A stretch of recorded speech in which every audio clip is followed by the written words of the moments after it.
this is Lillian. My class is doing a project where we learned all about a certain type of animal, and then we have to tell our class all about it. My animal is the pink robin, and the problem is I don't know much about it, and I'm supposed to tell you. I don't really know what to do, so I guess I'm just gonna try my best. Oh, who are you? I've never seen you before. Hello, my name is Jujana Derudu. I heard you needed help knowing about some pink robins. I am an expert at that stuff, and be glad to help you if you need any help. Well, that's actually great, because I'm supposed to tell them all about it, and I don't really know much. The one thing I do know, though, is that robins have a vertebrae. That's pretty easy to remember. As you know, the common name is the pink robin. The scientific name is the Petroica rhodinogaster. That's great. Okay, thanks for starting me off. I'll start by asking a couple questions. Can you tell me the taxonomy group of a pink robin? Taxonomy group. Oh, okay. First is kingdom. The kingdom is Animalium. Phylum, Chordata. Class, apes, which are birds. Order, Passeriformes, which are perching birds. Family, Petroisidae. Australian robins. Genus, Petroica, and species, the Petroica rhodinogaster. Wow, okay, that's great. What are some key structures, and how do they support survival? So first of all, pink robins and other birds have beaks. These beaks help them find food, they help them protect themselves, they help them feed their young and feed their mates. The males have a certain sound they make. It goes chir, chir, chir, chir, chir. They use this during breeding season to create a defense. The last is wings. Pink robins have wings, and so do most all other birds. These wings help them fly. They help them get away from predators, and they help them survive. Would you mind telling me a little about pink robins' habitats? Yes, let's start. Pink robins are found during breeding season, and they are spotted in pairs in dense shrubbery in wet rainforests and woodlands. In the winter, they are found in more open and dry habitats. Okay, that's great. Next, can you tell me about their geographic distribution?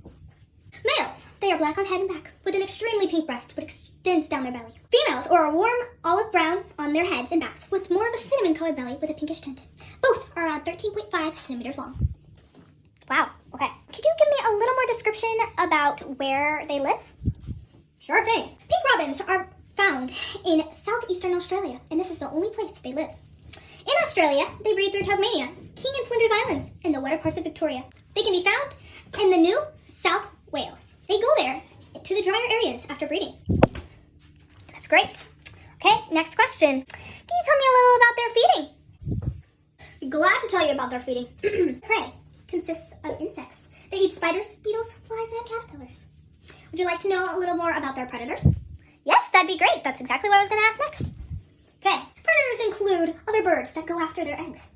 Hawks, owls, ravens, shrike thrushes, and butcherbirds. Next question. What about reproduction? Can you tell me a little more about reproduction? Reproduction. Pink robins nest from September to January. Females nest using green moss and binding it with spiders' webs. Inside, they line it with soft grass and lay small speckled eggs. The male bird, he goes and gets food for the female while she is brooding and while she is waiting for her eggs to hatch. That's wonderful. Okay, next. You basically just told me about predator and prey relationships, so that's perfect. Any symbiosis? There's no evidence of a particular symbiosis between pink robins and other species. Okay, well, we've got that covered. Are there any human connections, benefits, risks, cultural importance, or conversation status?